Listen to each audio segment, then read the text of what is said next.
Chapter 42, Lurkers of the Depths.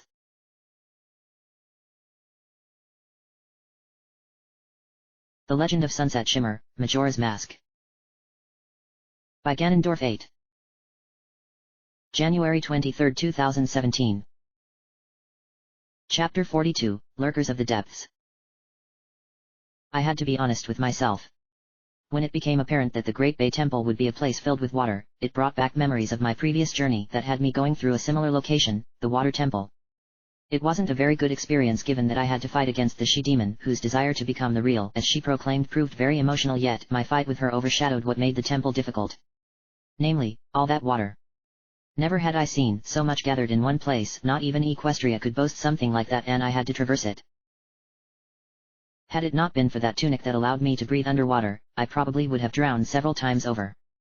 While I wasn't afraid of swimming in water, I consider myself to be pretty good at it. I wasn't keen on having it all around me, especially in cramped locations.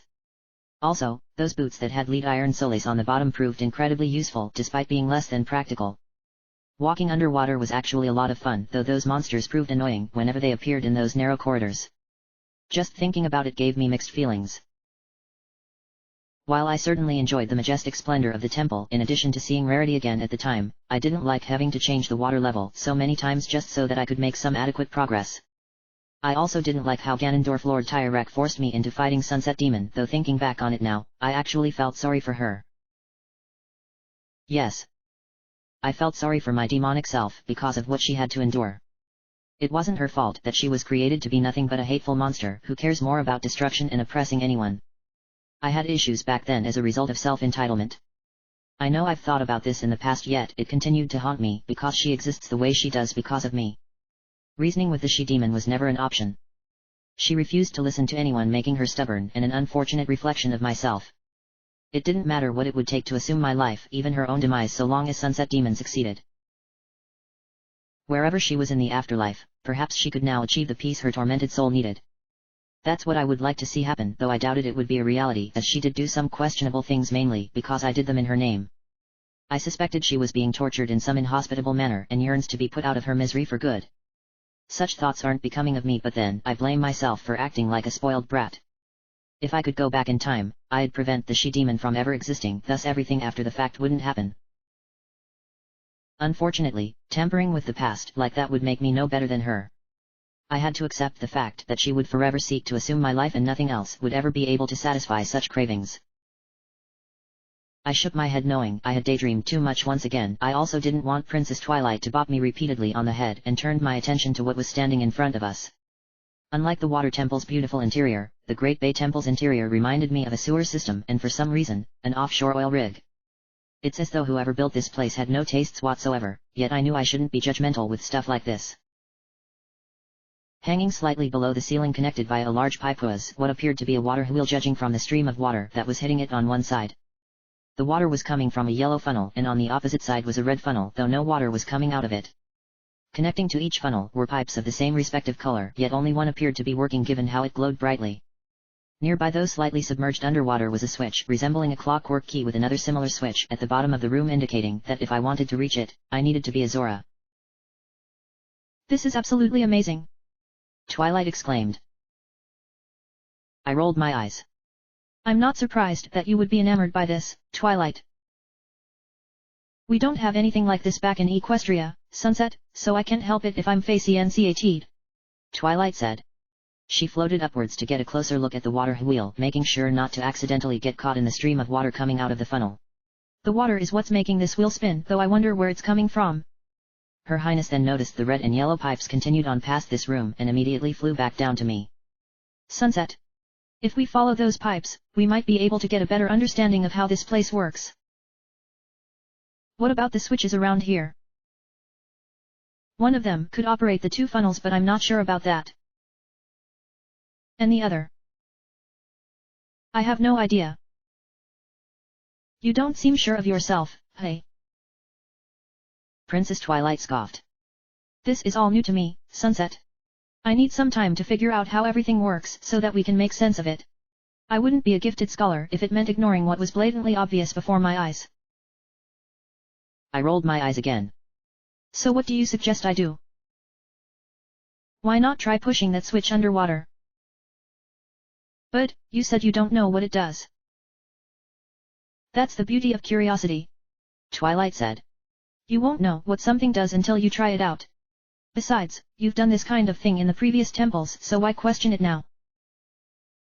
While Her Highness had a valid point in that I had pressed switches, pulled blocks, etc., to solve the different puzzles of the temples, she made it sound like curiosity was something to embrace whenever possible. Personally, curiosity only resulted in making things worse even though you had noble intentions prior to that. I had no idea what would happen upon activating that underwater switch, yet I couldn't just stand there doing nothing. Time wasn't on my side and I needed to complete this temple before resetting things back to the beginning, as I still had some unfinished business regarding the Zoras. Since the switch was underwater, I needed to become a Zora once again. Taking out the Zora mask and putting it on my face, I squatted down and awaited for the magic to change me, and upon finishing, I simply stepped off the edge into the water only to hear something giggling coming from behind me. Turning around, I saw a stray fairy trapped inside of a bubble that was hidden cleverly underneath the platform I had stood on. If not for its giggling, I might have ignored it entirely, maybe not, as my eyes would have noticed it upon swimming back this way. My fins were practically blades, so protruding them and slicing at the bubble, it easily popped and the fairy entered my body, giving me 2 out of the 15 in the temple. Princess Twilight said she would make a mental note of both fairy locations so that she could jot them down whenever we find the map hidden somewhere further within. Swimming over to the switch while looking both ways in case there were underwater monsters there weren't, my first thought involved how I was supposed to activate it. It wasn't a switch that you pressed for it to activate. No, it was a large object that couldn't be stepped on. I grabbed it and tried pulling on it in hopes that would do something, but all I got out of it was sore hands and almost pulled my back. I then tried pushing it using my shoulder due to my hands, and I struck Paydirt as the switch moved around until it mysteriously dropped into the ground. Looking down at the ground to see what happened to the switch, I had confusion written all over my face until the sound of water suddenly came out of nowhere. What happened? Princess Twilight flew up out of the water to investigate before coming back moments later. Activating that switch has caused another funnel to start spouting out water, and I think you can use it to cross over to a platform that was previously out of reach. Guess you were right about me activating it. Like I said, that's the beauty of curiosity. I wanted to slap my forehead but refrained from doing so, but I hoped Her Highness wouldn't start bragging about this. While it was okay to be proud of being right about something, going overboard would only make others not respect you for your abilities, and instead make you nothing short of an arrogant braggart. Princess Twilight was better than that, though she did slip into that kind of behavior when she least expected it. Looking back, I noticed a platform rising up and down with it going underwater for a few seconds upon coming down. Using my legs to push myself forward, I swam over to the platform just as it was about to go back up. To my left was another platform that contained several different colored rupees with a skulltula looming above as means of a trap in case I were greedy enough to go for the rupees rather than the exit. Still, the skulltula seemed out of place, as shouldn't it be closer to the ground? Its high up position would make it too easy to grab the rupees unless something else was up. Jumping off the platform and onto another one, I turned around and looked up at the skulltula. Twilight? I'm going to try something. What did you have in mind? That skulltula over there is bugging me. It's not in our way, so you might as well ignore it. But that's just it, I exclaimed. Why would it be over there guarding a bunch of rupees? This will only take a few minutes. Grabbing my face, I took off the Zora mask. I didn't need to flip my hair back and placed it on the ground beside me before taking out the hero's bow and aiming upwards. I hope I can hit it from this distance. In truth, I hadn't had much practice shooting at very distant targets. I usually hit close-ranged ones, so this would prove challenging. This was especially true since my quiver only had a few arrows left. My first shot missed completely and hit the wall behind the skulltula, though I couldn't hear the plink sound, and my second proved just as bad, though I did get a little closer, though hitting the water wheel wasn't what I would call close.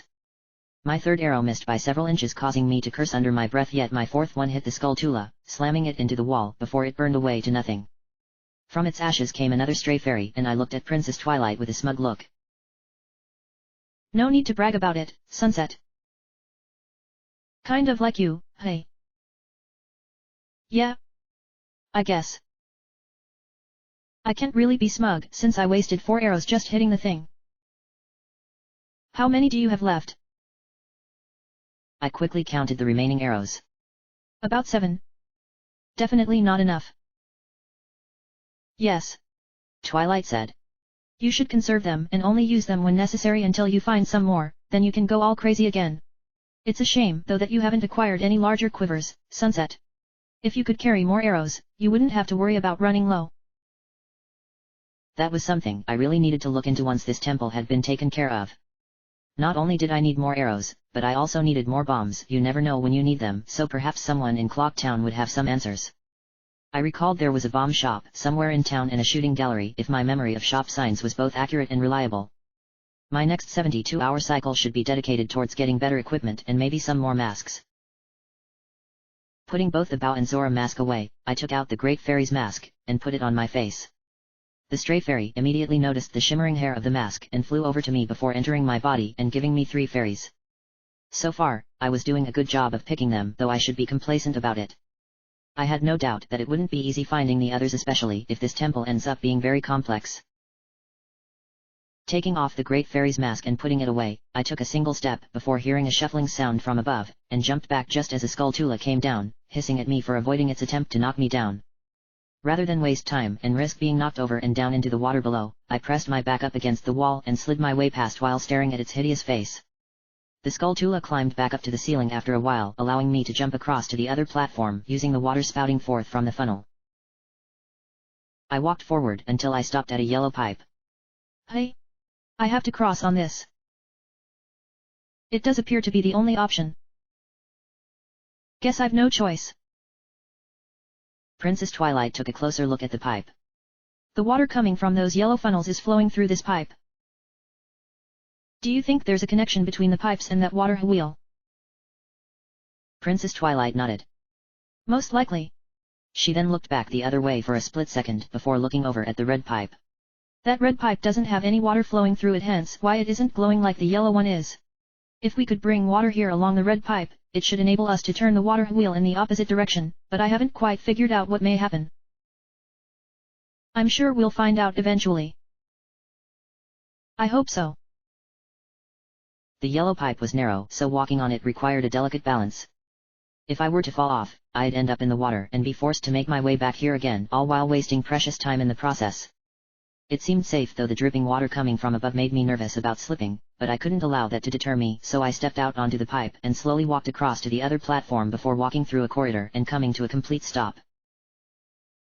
In this next room was a massive water wheel that comprised of 2 pieces that were interlocked together with pipes connected to the walls, and below the second wheel was a propeller that was churning the water around in a powerful vortex that looked too powerful for me to be able to swim through without getting pulled about. Looking down into the water below didn't reveal much other than confirming this room went down pretty deep, and on the other side was a chunk of ice that seemed out of place. Droplets of water occasionally dripped down from it, indicating it hadn't been frozen for very long. It seemed that the propeller, or whatever it was supposed to be, could be used as a platform, as 2 high ledges on either side of me hinted at that, yet in my mind it sounded dangerous because it was possible that I could get killed if I were hit by it. And I thought the previous water wheel was impressive. Princess Twilight floated out in front of me again to get a closer look at this water wheel. Amazing. Simply fascinating. I've never seen anything like this. Can you imagine what something like this could do for ponies back home in Equestria? If only I had some paper with me, then I could write down some blueprints that hopefully Princess Celestia's inventors can interpret to make something similar. Her Highness was completely enamored and completely missing the point as to the significance behind the water wheel. While I would have loved to have continued watching this spectacle, we did need to move on. I whistled out to her. Why don't we focus on this instead of Equestria? Hey. Princess Twilight asked, snapping out of her daydream. Yes, of course. Guess I'm not the only one who daydreams, hey. Princess Twilight blushed before turning towards the water wheel. If this is being used to run the entire temple, then the other water wheel is connected to this one. But, I don't see anything that could make us turn it the other way. She floated back down to me to fill me in on what she had observed. From what I have gathered from my observations, this temple is like a giant machine with different pieces connecting to one another. Right now, only portions of the machine are connected, leaving the rest needing to be fixed so that other areas can be accessible. So that water wheel is powering everything else. Yes. Twilight answered. As you can see from the glowing yellow pipe, water is still flowing through it, but the red pipe isn't glowing, and that means we need to find our way to the source and turn on the water flow. The water below us doesn't seem all that inviting. It's just being pushed around by that giant propeller. I don't think I can control where I swim. All you can do, Sunset, is follow the flow of water wherever it leads and hopefully it will take us somewhere. Twilight said.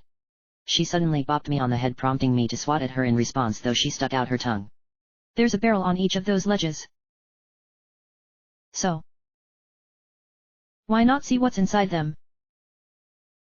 I looked down at the water with a glum expression. I don't know if I want to use that propeller as a platform. Then why not try using the hook shot? Twilight asked. You haven't used it all that much since you got it, and it has pulled you towards anything made of wood like in the pirate's fortress. She then took on a more serious tone. Besides, you need to get used to the fact that you'll be pushed around by the current, as you'll have to swim about in it as a Zora. Once again, Her Highness was correct, even though I wished she wasn't. As I took out the hook shot, I quickly glanced down at the propeller as it slowly swirled around the room, churning the water about in a furious manner, yet I had to go down there in order to progress through this temple. No wonder this place was giving me painful memories from what I experienced on my previous journey. The water temple was starting to look tame in comparison to the Great Bay Temple, and I only just started with the latter. No doubt that this was going to test my patience to the limits of endurance. Choosing to target the barrel on my left, I aimed the hook shot at it and fired the chain. The tip sunk into the barrel, pulling me towards it, though I ended up crashing into the side of the barrel. At least I didn't fall into the water rather than make a safe landing. Knowing that I couldn't simply hack it to pieces, I thought about using the Goron mask and simply punch it instead, but that seemed like a waste of using my Goron body just to smash a barrel. Then I decided to just roll into it to see if that would be enough. What made me think of rolling? I'm not sure, but something in my head was telling me that rolling into a barrel would smash it without any problems. Problems? Ha! My mind should have been more specific by saying that I needed some distance before rolling. My first attempt left me with a bruised head as I wasn't far away enough, and my second almost sent me into the water. My third attempt broke the barrel, releasing a stray fairy that somehow hadn't suffered any damage from my incessant rolling. I suffered damage, and when it entered my body, I jumped down to the walkway. I should have noticed sooner. Using a hook shot was just a means to an end, and I could have used the walkway and accompanying ladder for a safer trip. My eyes then caught sight of a pot situated at the very bottom of the pool of water. Twilight? Who do you suppose put that jar down there? I'm not sure, but it seems strange, don't you think? It could contain magic power. Or it could contain rupees, which you don't really need right now. In any case, I should break it, otherwise I won't stop thinking about it. With the strong water current, you won't be able to smash it as a Zora, as you'll just be thrown about at the water's whim. Twilight said. Perhaps you could fire an arrow down there instead and smash it that way? It's a risk, though, since you only have 7 left. Taking out the hero's bow and aiming down into the water, I was beginning to understand why Her Highness said that it was a risk. I could barely see the pot down there, and my vision was constantly obscured by that propeller, though looking down had given me a new insight as to how it really operated. I assumed there was only one propeller churning the water, the one that could be seen on the surface, yet it turned out that it wasn't the only one. There was a second propeller hidden beneath the first one. Its small size made it difficult to spot, though it was moving at a much slower speed. I couldn't help but be impressed that someone managed to construct a water wheel of such magnitude to begin with. Unlike Hyrule, it seemed Termina had a better understanding of technology, and the results in this room spoke for themselves. Granted, the world that I now called home could probably produce something a lot better in comparison to this, given how far advanced things had gotten, yet I could appreciate the simpler things. Since Equestria had similar technological marvels, it was a kingdom that relied heavily on magic more than anything else. I was curious as to how often this water wheel is maintained, since it did look as though it were getting rusty in various places.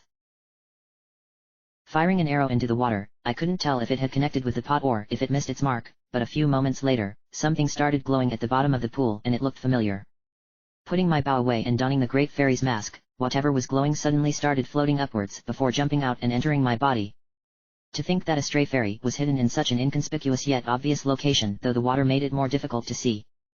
The fact that I shattered the pot with one arrow showed how lucky I could be sometimes. That should be my 5th stray fairy, right? Princess Twilight nodded. So far, we seem to be finding them at a relatively good pace. It won't last for much longer, I said. We've only just started exploring this temple, and I'm certain the rest will be scattered all over the place. I really wish we had the map of this place so you can use your magic to mark down where each fairy has been found so far. Why not make your own map? I don't have any paper. I answered sarcastically. Oh. In any case, we might as well keep going. Time to become a Zora. Putting the Great Fairy's mask away, switching over to the Zora mask, and putting it on my face, I immediately jumped into the water during the transformation, yet for some reason my jump became a dive and I ended up rolling on the larger propeller before crashing into the wall. Why did my body do that? I clearly made a jump, not a dive. In any case, the crash left me dazed for several seconds before my transformation finished. Landing with a splash, I dove underwater only to experience firsthand just how powerful the water vortex was. I tried swimming to see if I could beat it, but it proved too much. It actually reminded me of a room in the water temple that had a water vortex that prevented me from swimming normally, yet this situation was so much worse. The vortex pulled me down to the bottom where it began pushing and pulling me about before throwing me into the wall. I dropped down onto my butt but had no time to react as I got pulled over to the other side, slamming into the opposite wall. This isn't working. You need to swim with the current. Kind of hard to do that right now. Just swim like you usually do. Easy for you to say. Princess Twilight then looked around for a path I could use to escape from this room. There are 4 passageways we can take, Sunset, but I think some of them might not be available to you due to the water current coming from those directions pushing outwards rather than inwards. Her Highness then started to think, which didn't settle well with me as I struggled getting back onto my feet. I'm beginning to get the picture regarding how this temple works, and I can't believe I didn't realize it until now. I could do without the long speech. Sorry. Twilight said. With the water flowing in its current direction, we can only access some areas of the temple while others are blocked due to the flow. We need to bring water back to the first water wheel we encountered and reverse the flow. Do we even know where to start looking? Princess Twilight shook her head. No, but that's what guessing is all about. My jaw dropped in response to what she said. This is why I needed a map in case something like this happened, as the thought of going around a proverbial maze without any hints as to what I was looking for left me wanting to just cry my eyes out. It wasn't bad enough that there were 4 different directions I could go, but rather I couldn't go down all of them because the water current was too strong. What if what I was looking for ended up being down one of the paths that was inaccessible right now? I'd never be able to reach it, resulting in wasting my remaining time for this cycle before having to reset. I sighed, knowing that the Great Bay Temple was essentially in control of my fate. Unless I lucked out and wound up in the right area of the temple, I'd have to make my way back here again and try a different path, hoping it's the right one. Pushing myself off of the wall, I began swimming in hopes that the current would take me down the right path, yet I ended up circling around the room and continued to repeat this cycle because of not knowing which path was correct. I needed something, a signal or some kind, to show me that this was the right way to take. That's when I noticed the red pipe from before that had no water flowing through it. It extended all the way down to the bottom of the pool and down a path where I sensed the water's flow working in my favor. Since I didn't have any other options, I decided to take a chance and swim towards that particular passageway.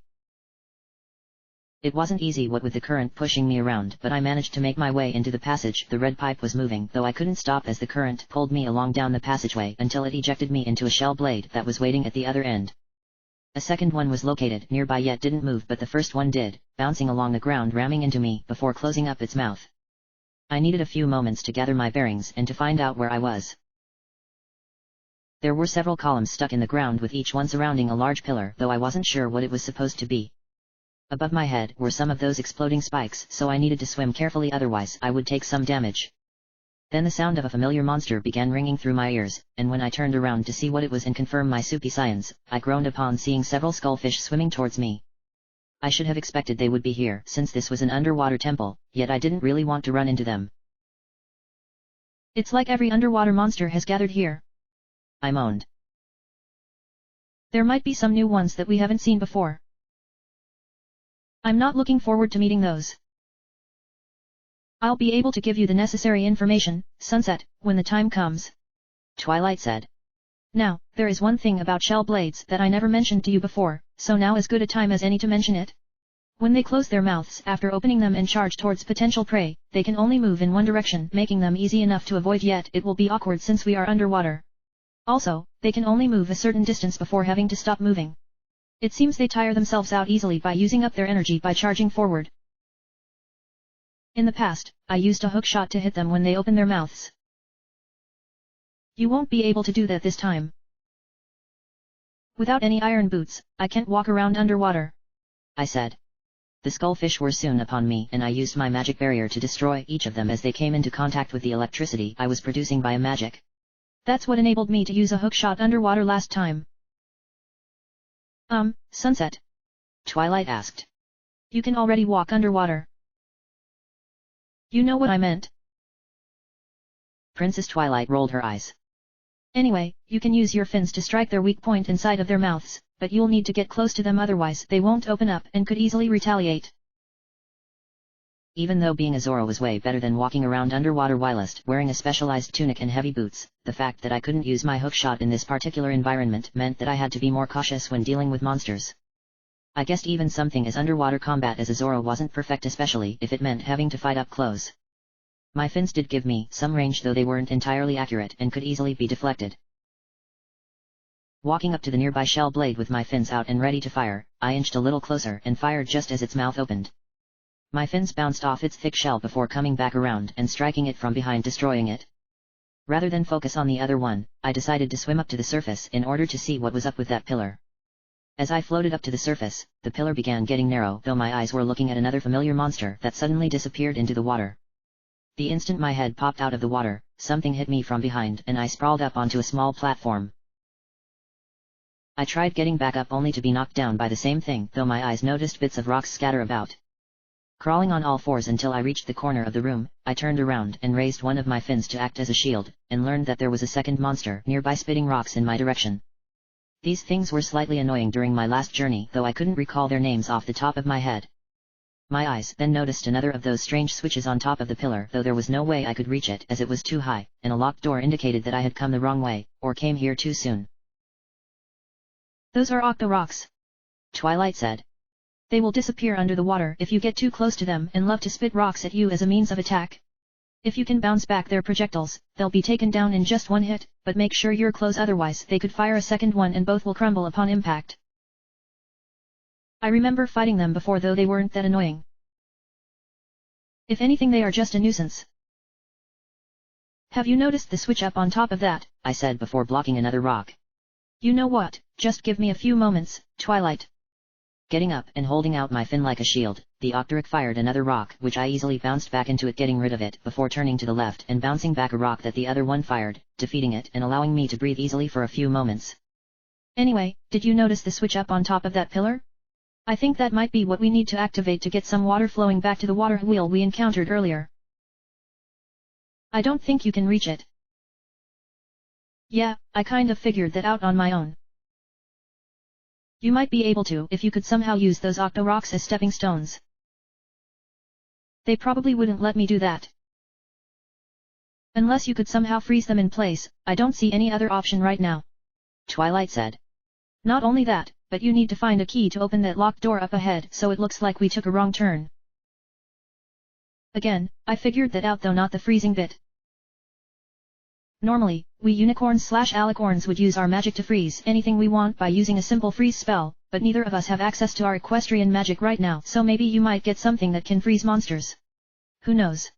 It might be able to do much more in the right context, Twilight said. There was something I acquired on my previous journey that does sound like it could work. What was it? It was called an ice arrow, I answered. While it ended up serving no particular use as there wasn't anything I could do with it, the fact that it had the power to freeze anything the arrows came into contact with was too good not to use, though now that I think back on it, maybe I should have used them to get past some pretty difficult monsters. I earned it by clearing a series of trials that many others before me had tried to conquer only to fail, but I suppose that isn't really important. If those same ice arrows are somewhere inside this temple, I need to get my hands on them as soon as possible. You know, we should be glad that the pirates didn't manage to find their way in here. Why is that? If this ice arrow is as powerful as you say it is, it would be dangerous in the wrong hands, Twilight said. We saw how Rainbow Dash and her fellow pirates behaved, especially when it came to their selfish lust for treasure. Had they acquired those arrows, they either would have sold them and earned a huge profit or used them against the Zoras, thus allowing them to conquer Great Bay without any real opposition. I suppose they could have potentially waged war against the rest of Termina if they were feeling especially confident. Knowing them, they probably would have sold it off to someone in Clock Town. Princess Twilight nodded. Yes, I suppose that does sound like the more plausible option. I can't imagine seeing Rainbow wanting to conquer anything and instead preferring to chillax her words and not mind and wait for something awesome to happen. Her Highness then looked at my body, though not as extensive as what coloratura did, hence why I wasn't feeling uncomfortable. Another reason why they couldn't have those ice arrows is because Zoras don't like hot and cold climates. While fire doesn't bother them too much, ice is especially cumbersome for them. Why didn't you mention it before? I only figured it out now. Tattle's memories. Yes. I shivered knowing this new piece of information. It reminded me not only of the winter conditions of Snowhead but also my experiences dealing with winter in the world that I now called home. No matter how hard I tried, I just couldn't get used to the sudden temperature drop, followed by all that snow falling for what felt like forever, coupled with icy patches showing up everywhere. Even in Equestria, the snow just didn't resonate with me and I preferred to stay indoors and study. I may have been arrogant back then, but at least I was smart regarding the snow. Just thinking about being frozen as a Zora chilled me to the bone. It would be even worse than the time on my previous journey where I was trapped in a chunk of ice and almost froze to death. I did manage to break free before anything serious happened because of it. That meant I needed to be even more careful, especially if there were any monsters lurking in the temple that possessed ice-like powers. No matter what, I still plan on getting those ice arrows. That won't be easy, what with the water currents in the central chamber forcing down certain paths. I wonder if there was another path I could take. Only way for us to know is to go back there and find out. How do we get back? I asked. It's not like I can swim back the way we came.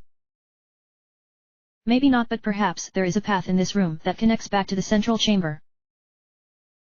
Jumping back into the water, I began to swim around in hopes of finding a path that would take me back. It took me 5 minutes to find it, and when I did find it, I swam close to it and was immediately pulled forward and down the path, my body bouncing off the walls until I stumbled into the central chamber where I began getting pushed around by the strong water current again. No doubt that this temple was going to become my least favorite given how it was controlling my every movement and leaving me little in the way of being able to go about it at my own leisure. Swimming around in the central chamber, I found a passage that I thought I could swim down, but the current kept pushing me away, so that route was a bust. I then swam towards another passage only to be rejected in the same manner, leaving me feeling angry over how my progress was being impeded by water. One more passage remained, and this one had both the red and yellow pipes lining either side of it, and since this was the only choice left, I swam towards in hopes that it would pull me towards it. It did. The current pulled me down the passage. I didn't bounce around this time as I expected it, before ejecting me into a room that had columns strewn about everywhere with different sizes of skullfish swimming about. Rather than fighting them, I'd be wasting precious magic as I didn't have much left. I chose to avoid them while heading towards a series of pots located nearby. Again, I had no idea who put them here, but at this point it didn't matter as I could do with some magic jars. Watching to make sure I didn't attract the skullfish, I smashed the first 3 pots using my fins, revealing a big magic jar and a couple of green rupees. Picking up the magic jar and the rupees, I opted not to break the other pots as I suspected they contained green rupees, which would be wasting my time. At this point, money wasn't important as was my survival in a temple that was already beginning to get on my nerves. I was about to swim up to the surface when I noticed a pair of skeletal hands embedded into the wall down a passage that I couldn't traverse due to the current. What in the hay is that? That is a Dexa hand. A what? A Dexa hand. Twilight answered. It looks harmless, and it actually is, but don't underestimate its power. While it can't inflict any damage to you, it can grab you with its bony fingers and fling you somewhere else where you don't want to be. Most of the time they will simply impede your progress, though some of them may be guarding something important, like say a treasure for example. It doesn't look like I can attack it very easily. Most attacks are ineffective against it, though your fins will prove effective. At least that's a positive sign. There is one more thing you need to be wary about, Twilight said.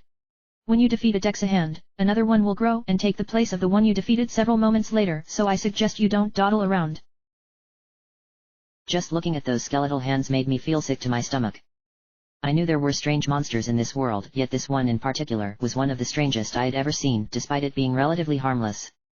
It seemed that it was probably for the best to just avoid and only attack them from a distance rather than try to fight up close.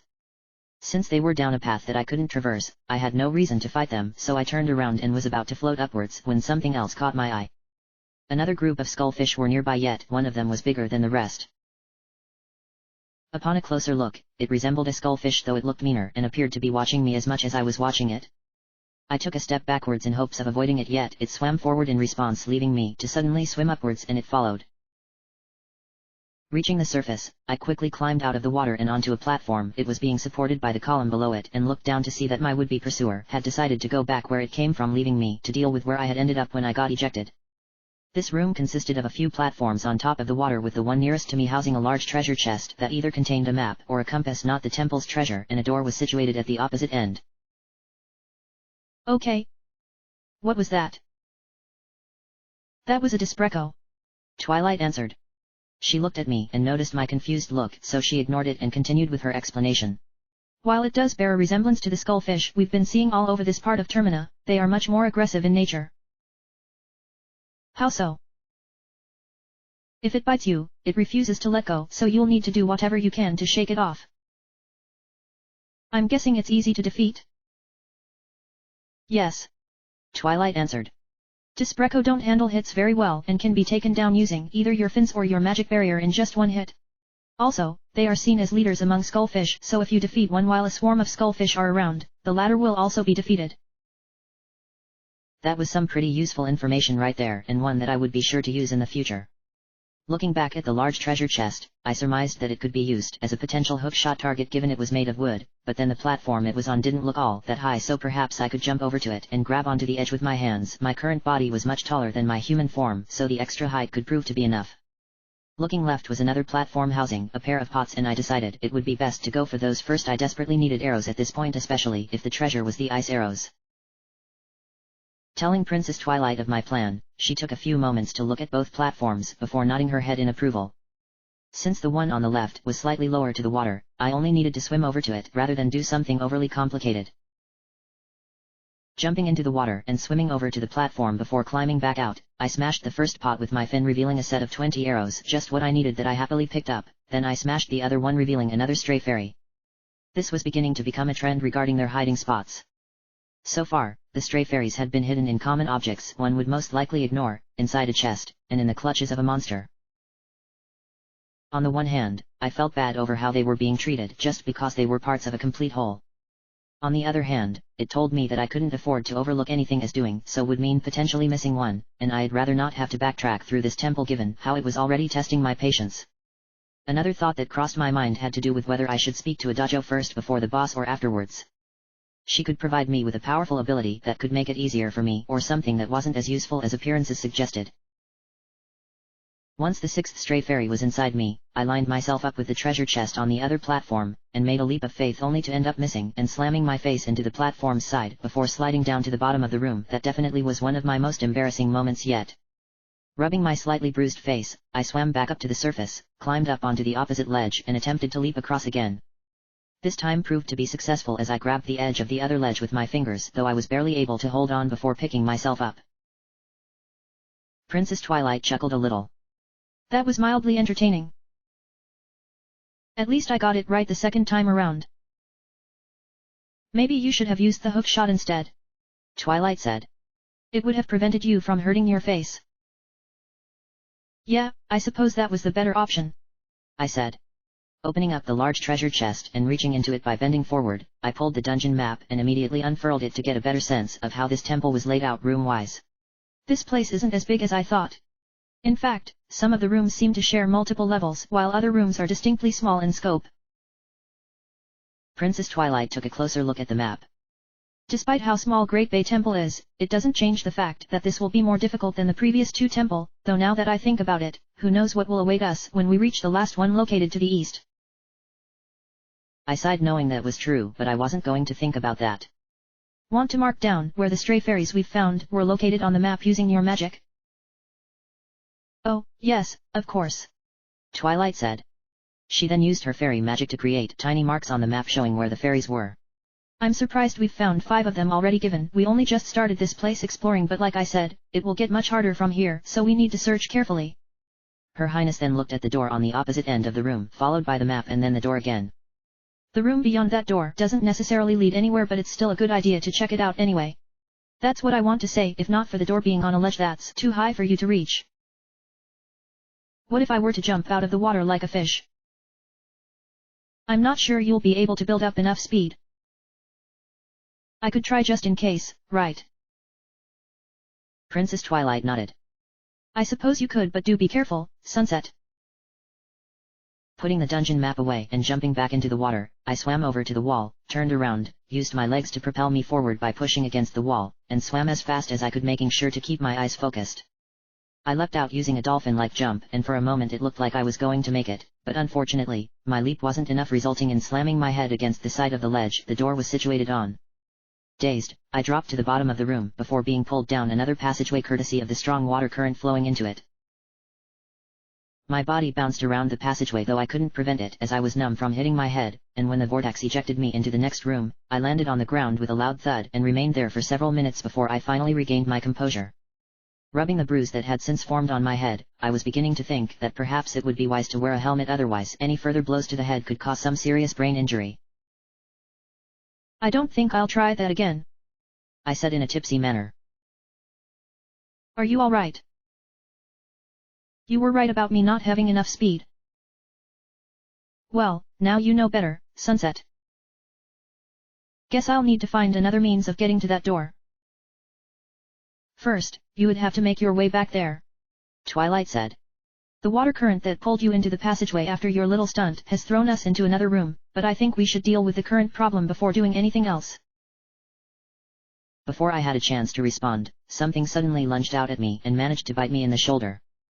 Reacting quickly, I grabbed whatever was biting me and pulled it off. After struggling for several seconds, it had a pretty strong grip before it retreated back. Looking to see what had just decided to take a bite out of me, I was surprised to see that it was just an ordinary Deku Baba. Had I seriously just allowed myself to be bitten by one of the most common and easiest monsters in this world? Upon taking a closer look, I noticed the strange arms attached to the stem along with the eyes. They were connected to the head via vines moving about as though they were watching my every move. This thing wasn't a Deku Baba, but rather it was a ALD-irate version that screamed mutant. That looks like a Deku Baba. It isn't, though there are similarities, Twilight said. This is a Bio-Deku Baba, a strain of the regular variant that somehow developed limbs in addition to eyes that enable it to see things and keep track of potential prey that comes into its territory. I'm guessing the eyes and limbs are just for show. Princess Twilight nodded. Yes, though the eyes can be really distracting because of how they move about. You need to be careful with this one, Sunset, when it comes to cutting down its stem. Unlike the regular Deku Babas, the Bio-Deku Baba can still fight even if you cut the stem, though if you attack its head, you can defeat it in one shot, though that will require the use of magic, as I'm certain your fins are likely to cut it down. There's one more thing. What's that? Make sure you sever them from the lily pads they are attached to. I'm sure I don't need to do that, I said. I can just avoid them by using the lily pads to go over them. Except they will turn them over and attack you quickly before you have a chance to defend yourself. Oh. I suggest using your magic here, Twilight said. That way, you can take them all out without having to waste time cutting them down and then attacking them, and yes, they are capable of walking around using those limbs, so don't think they just stand around after being cut down. Just when I thought these horrid plants couldn't get any more annoying, they had to spring this twisted version on me that had a much deeper bite than I thought. While my shoulder wasn't bleeding from being bitten by it, the pain was still there and would take some time for it to heal. I could have used the red potion Rarity gave to me just before I entered the temple, but I planned on saving it for something more important. Since it was easier to use magic, and lucky for me that I picked up a magic jar in a previous room, I opted to go for the magic barrier. I swam back to the beginning of the room, which wasn't very far as the first Bio-Deku Baba was practically next to it, and planted my legs on the wall before pushing myself forward and activating my barrier. The electrical magic flared up in an instant, allowing me to go through each one like they were nothing, reducing them to pieces of mulch that drifted apart in the water before disappearing altogether. It wasn't a pleasant sight, but I could more on now at least. At first, I didn't think I could stand on a lily pad due to previous experiences over at the Deku Palace and the Southern Swamp. Those lily pads could only handle the weight of something small like a Deku rather than someone bigger, so would these ones be able to hold my weight? I didn't really have time to ponder over it, as I needed to continue on while there was still time remaining in the current cycle. I climbed onto the closest lily pad near me and braced for it to drop underwater. It didn't, much to my surprise, as I was expecting to fall, so I jumped onto the other lily pads, and entered the next room when I reached the door. I can't believe that she is able to become whatever that aquatic creature is called. Sunset Demon said in shock. The term you are looking for is Zora. Midnight Sparkle said. And I find it most interesting that she was able to harness such a power as changing her body. When we saw her walking around that palace in the swamplands of the south, I thought my eyes were playing tricks on me. It seems my vision wasn't impaired after all. I am curious as the power that is contained within her precious masks. Can you imagine what the two of us could do with that kind of power? I'd rather be dead than wear one of those pathetic masks. Midnight Sparkle sighed. You just don't have an imagination, do you? Sunset Demon grew angry. Those masks are just another reason why she is weak. If I were in charge of her life right now, I'd rely on her true power rather than borrowing it from creatures that are obviously beneath her notice. She then talked under her breath in hopes that her companion wouldn't hear what she was about to say. Though it would be nice to be able to fight as an entirely different creature, especially since you get to use their abilities as your own. Did you say something? No. Midnight Sparkle shrugged her shoulders. You really should open yourself up more. Holding all of those emotions must be giving you convulsions every other hour, and no doubt that doesn't settle well with you. Why don't you mind your own business and let me deal with my own issues? Did I just touch a nerve? If it wasn't for the fact that I see you as useful, I'd have killed you a long time ago. Ha! Don't be so modest. Midnight Sparkle said. I know you care about me but choose to not admit it, and that's okay because that's the kind of person you are. Besides, I enjoy teasing you because I just love seeing you lose that hardcore attitude that you flash about like it meant something. Sunset Demon wasn't amused and clenched her hand into a fist all while doing her best not to lose control. Look. Let's just focus on why we are here and leave the personal insults behind, okay? Now, would you be so kind as to tell me why we came to see Rarity when we could have seen someone more important like Pinkie Pie or Rainbow Dash? I mean, we do have to see those two eventually, but why focus on Rarity? In case you were paying attention, and I sincerely doubt that, you probably noticed that Rarity had been a mute until Sunset came along. Midnight Sparkle answered. Her words only drew the ire of Sunset Demon, whose fist began to glow brightly, but Midnight Sparkle noticed and patted her companion on the shoulder to calm her down. I would have gladly suggested going after Rainbow Dash, but Rarity proved more lucrative. Whatever happened to her made it impossible for us to test her element until she gained back her ability to talk again thanks to our mutual friends. If time resetted because of her, we wouldn't be able to speak with Rarity. Not in our usual means. We've already figured out that their elements are breaching this world by testing Applejack and Fluttershy. Sunset Demon said. Why are we wasting our time visiting the rest of them when our real targets are inside the temple out there? The she-demon then noticed Midnight Sparkle holding some kind of strange locket that she quickly hid behind her back upon it being discovered. You had better show me what you have, otherwise I will force you into showing me. Midnight Sparkle sighed and revealed the locket, though it wasn't really all that impressive. It's just a little memento I received when I was lost in limbo. I promise to share more insight with you when the time comes, but right now we should take care of Rarity before something else happens. She then jumped down from the top of Zora Hall, that was where the two demons were located, and landed in front of Rarity, who was surprised at her sudden guest. Sunset Demon didn't jump down at first, but rather began to think about the significance behind the locket.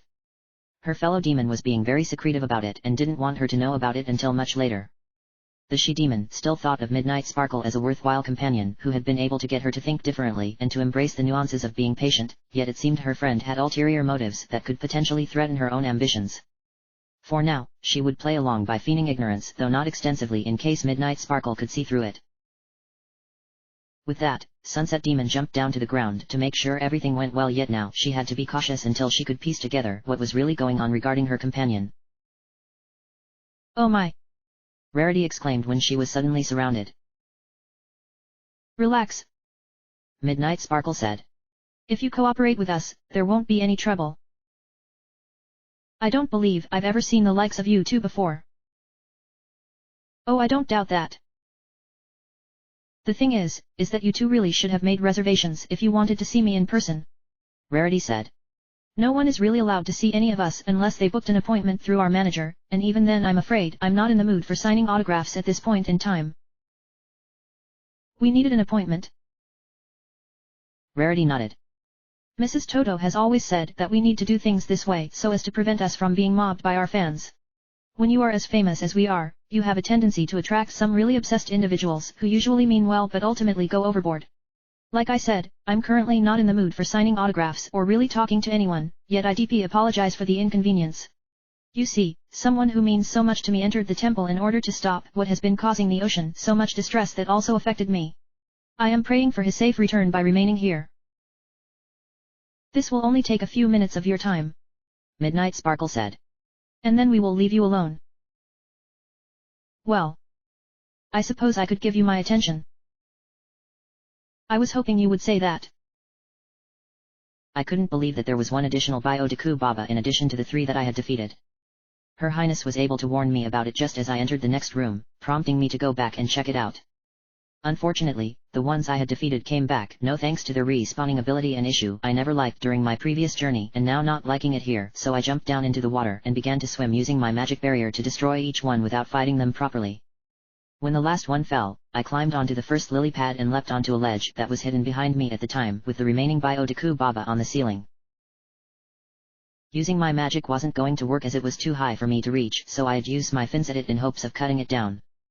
Protruding and firing my fins, the lack of space made it a little awkward. It took me 2 attempts to cut the Biodeku Baba down, where it began moving around all while trying to bite me with its mouth. I assumed a defensive position, followed by using my barrier turning it into mulch, resulting in a small treasure chest materializing behind me. Upon kicking it open, a stray fairy came out and quickly entered my body, giving me 7 so far, though many more were waiting. Despite the minor setback, I took care of it relatively quickly, so I jumped across the lily pads and entered the next room properly. This room consisted of a large body of water with a river flowing rather fast below me. To my left was a platform that housed a large treasure chest, though it also housed one of those real bombcha creatures that I encountered in the previous temple. So long as I was out of its range, I could easily set myself up to deflect it without getting caught in the explosion. To my right was another platform with an icicle, and further right was a fancy-looking cage that seemed to have another chest on the other side, though it was difficult to see. The first thing I did was to take a closer look at the river of water below me. On the left-hand side was nothing of particular note, though it seemed I would need to go down the passageway if I wanted to make my way back to the central chamber. Yet it was what to my right in the water that piqued my curiosity. Nestled in between a pair of Dexa hands was a pot, and was obvious that it housed something important if it warranted some unusual guards. What do you think? I asked. Could there be another stray fairy hidden in that pot down there? I wouldn't be surprised if that were the case. So far, they have been located in unusual places. Yes, and from what I told you about Dexa hands, they have a tendency to guard something important. Do you think I can hit the pot with my fins? Princess Twilight floated down to the ground to get a closer look, making sure not to get too close to the Dexa hands. I think you can hit it from here, but the problem is that you can't jump into the water, as you'll likely get pulled by the current down the passageway. Then again, you might get grabbed by one of the Dexa hands and get flung somewhere else. It looks like you'll need to become a human if we're to rescue that stray fairy. Arrows should do the trick. Yes, but you could also use the hook shot, as it doesn't waste ammunition. That's not a bad idea.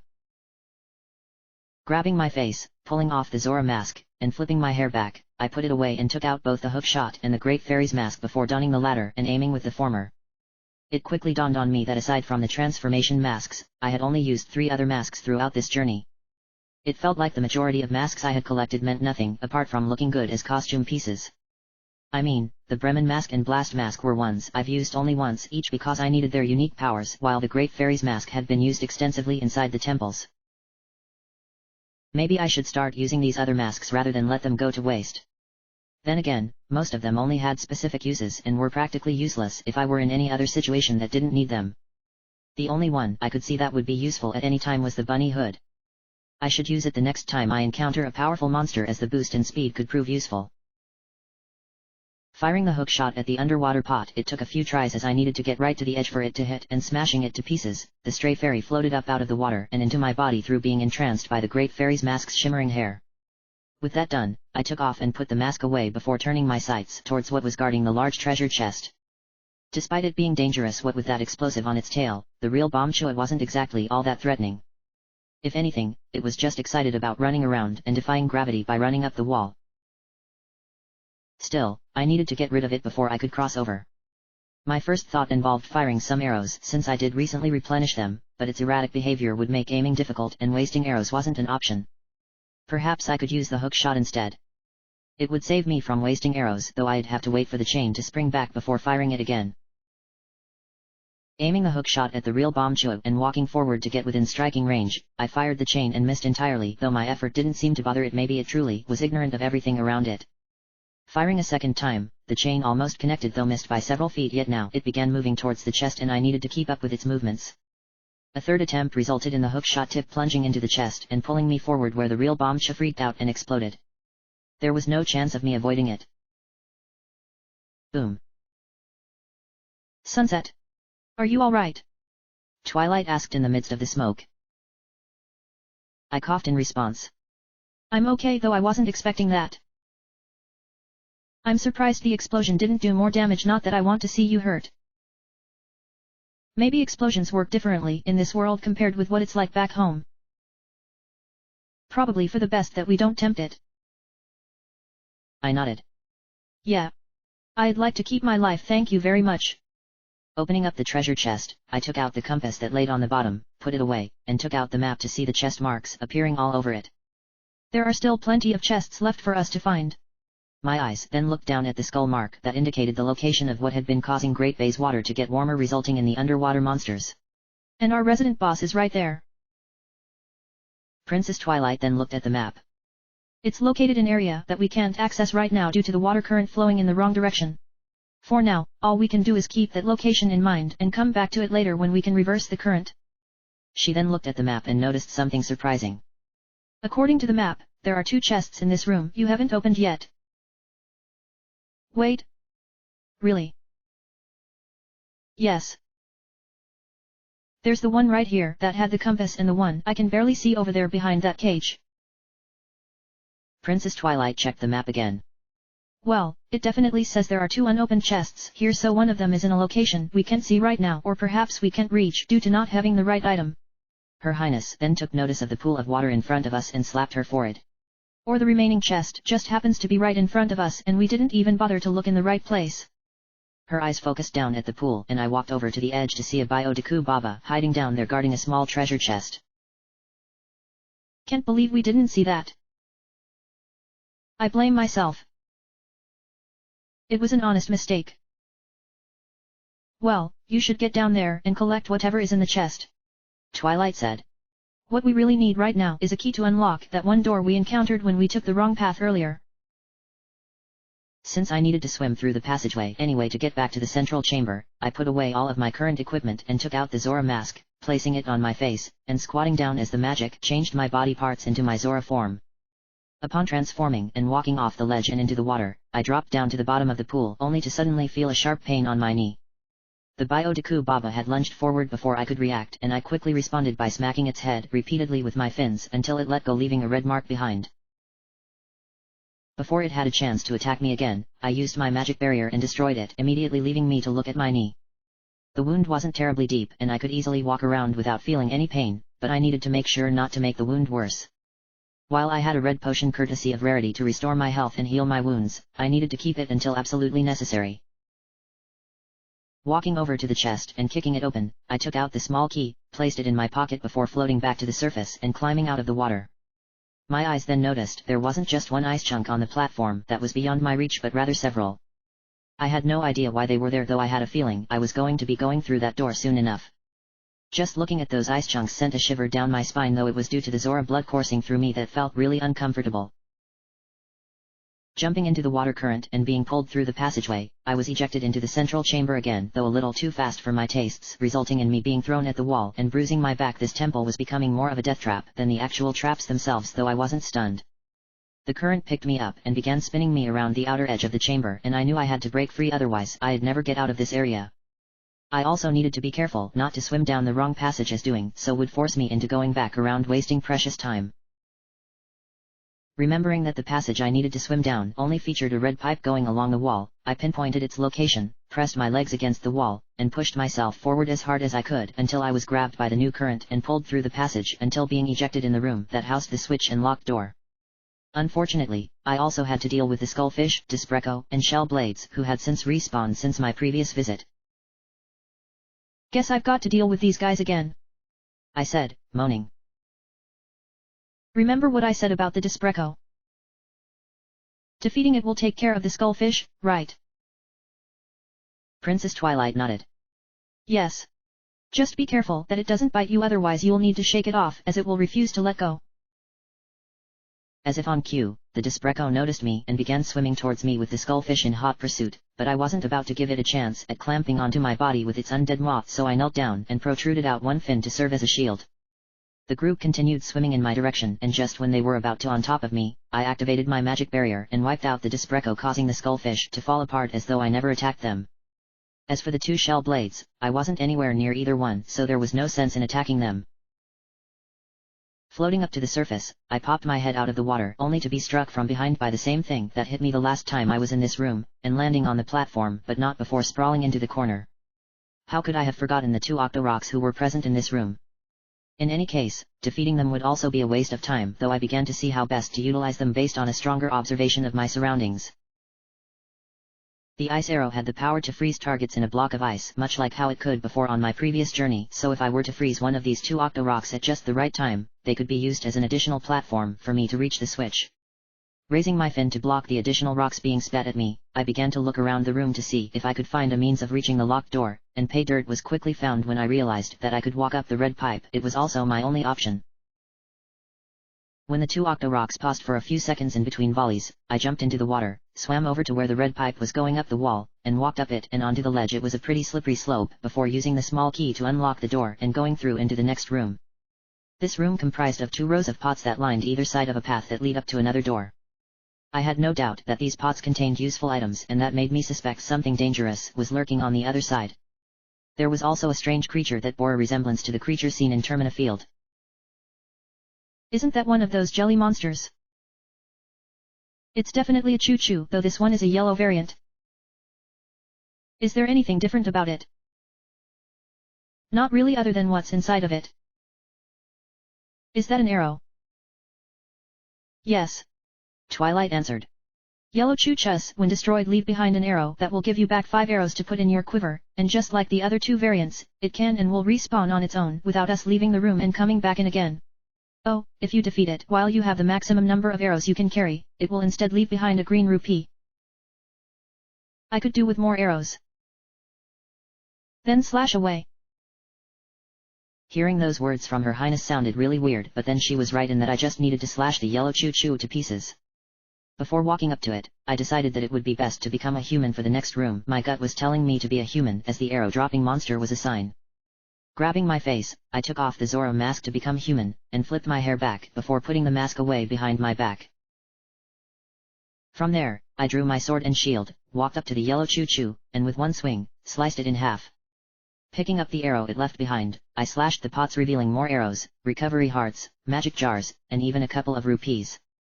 Now, my gut was really telling me that something was going to happen when I enter the next room, as why else would there be so much in the way of resources? Unless this was the temple attempting to show me some pity, I needed to prepare for the worst. Walking through the door and into the next room, the first thing that happened was the door closing behind me with iron bars indicating that something needed to be overcome, or a puzzle that needed to be solved if I was to be able to continue on. In each corner were small boxes that may or may not contain additional items, and the floor had water that only went up to my shoes, which struck me as odd. What was also strange was the size of this room. It felt similar in scope to the central chamber, though obviously not to the same extent. Still, it was larger than most other rooms in the temple. It feels quiet. Too quiet. Princess Twilight agreed. The lack of noise does make things uneasy, yet I can sense some kind of presence in this room. Really? I don't see anything. Maybe we should around just in case. I was about to say something when my neck suddenly felt a cold chill hit it. What the heck was that? I reached behind my neck to see what it was, and my face turned cold upon feeling a clammy substance. Pulling my hand back, I was surprised to see some kind of slime, though I quickly flicked it away in disgust.